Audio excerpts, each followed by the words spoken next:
Hey guys, my name is Odd, and today I want to talk about the TF2 Crate Depression of 2019. We're going to talk about the way it impacted the market and how I experienced it and managed to make about $140 the same day. So let's jump right into it. Okay, let's go. On 25th of July, the TF2 team rolled out an update to the game where they released a new Summer 2019 cosmetic cases and fixed some bugs regards to the game itself. What they did not know was that a whole new bug was introduced on the back of this update that allowed players which unlocked some older crates to have 100% chance to get an unusual item out of it, instead of originally 1% opening chance for an unusual item. Now this update was released at the evening of 25th of July, that was on Thursday. I just got back from work and I wasn't really paying attention to it. Luckily, I'm an early riser, I don't sleep much on my off days. So the next day I woke up at like 8 AM and as usual I took a quick glance at the Steam market to see if any of my items have been sold, and I just saw those great I-tier unusual ads going for so cheap. So I started buying.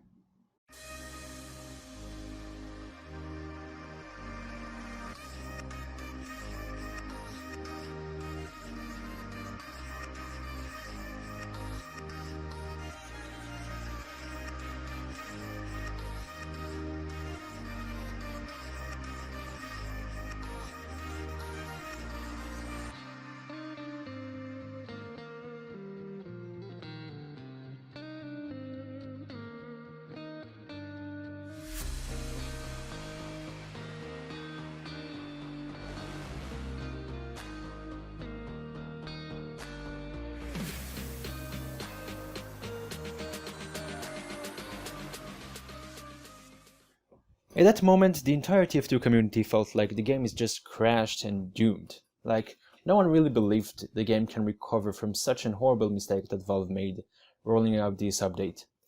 People were afraid that their account will get banned or some sort of restriction because they messed around with those unusuals. And don't get me wrong, I was part of it as well. I was afraid to get some sort of ban because it felt like a bug exploit. And I believe that's the reason why so many people sold their items cheap. They were scared as well that Valve will delete their items or do something to their accounts.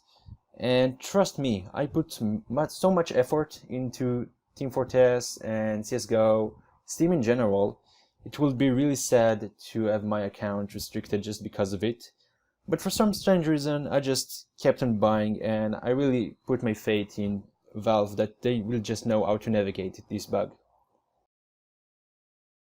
It took about 10 hours until Valve took action and they just blocked everyone from trading away their items or purchasing any TF2 item on the Steam market.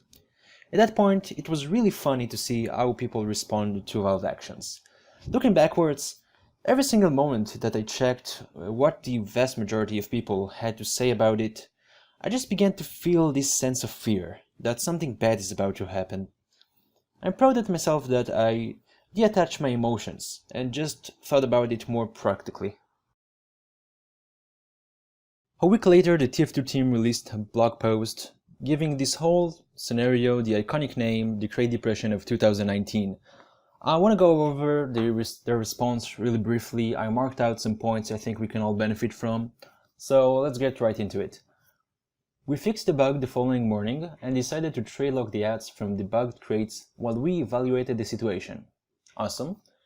We have been discussing ways to address this situation with the goal of minimizing the impact on TF2 community as a whole, while preserving the experience of customers who had simply opened a crate, made a trade, or purchased from the market on 25th unaware that a bug produced their item. During our investigation, we discovered that a small number of accounts acquired these ads, and a smaller portion of those accounts acquired an exceedingly large number of them. We have decided that if you currently own one of these unusual ads, the first one added to your account will be made tradable. Any other unusual you have received due to the bug will remain permanently trade locked. The number of unusual items being made tradable represents about 1 month of the regular unusual drop rate. A few of you were concerned that you had done something wrong by opening a bugged crate and proceeded to delete your items. While we appreciate the concern, you didn't do anything wrong, so hats from bugged crates deleted before the tradable date will be restored to your account with the same restrictions described above. They even go on and say, "We apologize for the inconvenience of this incident, and we have added safeguards to prevent incidents like this in the future." Update August 16. One unusual pair account has been made tradable as described above. Affected users should visit the following support page for information about affected items and to submit refund request if eligible. Now that's fucking awesome. Valve just handled this whole situation so great, and you can really you just get that sense that Valve really putting their customers and the community first. They go on and say sorry. They try to calm their players, right? Like, we appreciate the concern of you deleting your items, but you did nothing wrong. We take the whole responsibility on ourselves. That is just a great move by Valve, so like literally, plus rep. And by the way, here's the refund page Steam was talking about in their blog post. And again, I want to give this shout out to Steam for doing such a great job handling the situation in such a smooth manner, taking care of the people who got affected from it badly and just hoard so many unusuals, as they said in their post, with no good reason. Now it's all untradeable. And I want to read this sentence to you. Steam Community Market purchases of this item will be refunded the full purchase price. Sellers of these items keep their funds and are unaffected by any refund done by the purchaser. They just give you a list of your items that are eligible for refund, and you can just click on it. There was a refund button, and like instantly you will get your funds, the unusual will be gone, and everything was just fixed. So really, once again, thank you Steam for doing such a great job handling this situation. I think we can all agree that for me, this whole Crate Depression thing went pretty good. I wasn't owning any unusual ad before this bug was introduced, so I wasn't losing anything. I ended up making about $200 the same day just from buying and selling, which is probably more like $250 if you take into consideration the unusual Warpig ad that made tradable. But what about those people who owned unusuals before it? They straight up lost money. I have few friends on Steam that are also into TF2 trading, so I had to ask them what's going on. And it just sucks to hear that one had about like 30 keys unusual, that because of it went all the way down to 30 keys, and now we can't even sell it because there is so much supply and less demand. Or this other person who lost a total of 30 keys. Plus, if you will browse through the popular TF2 banking sites, you can see the enormous amount of unusuals that people sold instantly to bots. The most common effects that were unboxed are the Aces High, Dead Presidents, Miami Nights, Disco Beats Down, Kilowatt, and Terawatt.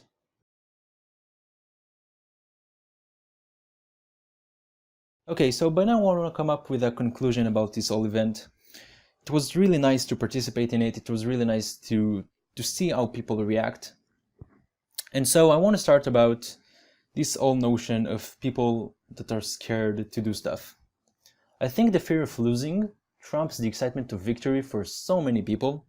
People were really scared to lose their items, to lose their accounts. And I'm not saying it's small stuff, right? It was not worth for me to lose my entire account for an extra $200.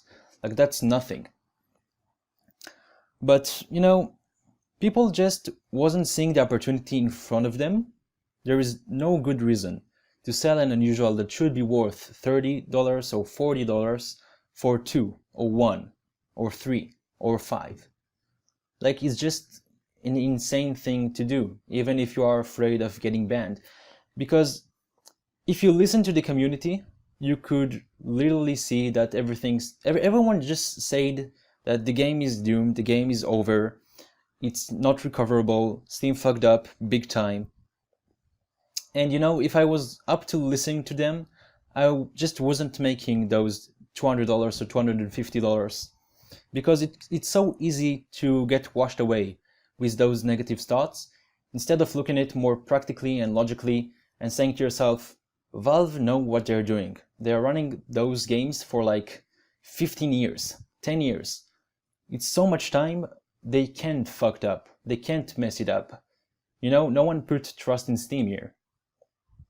And so I'm excited about the fact that I listened to myself. I wasn't listening so much about the community. I think no one really should listen to the community so much. If you just keep it in your own head. And yeah, the second thing I want to say is there's just no safety, you know? Like, it's all fake. The next day you can be the victim. It can happen with Csgo as well, and you know, tomorrow everyone has a knives because the crate has 100% chance to unbox a knife or gloves or whatever.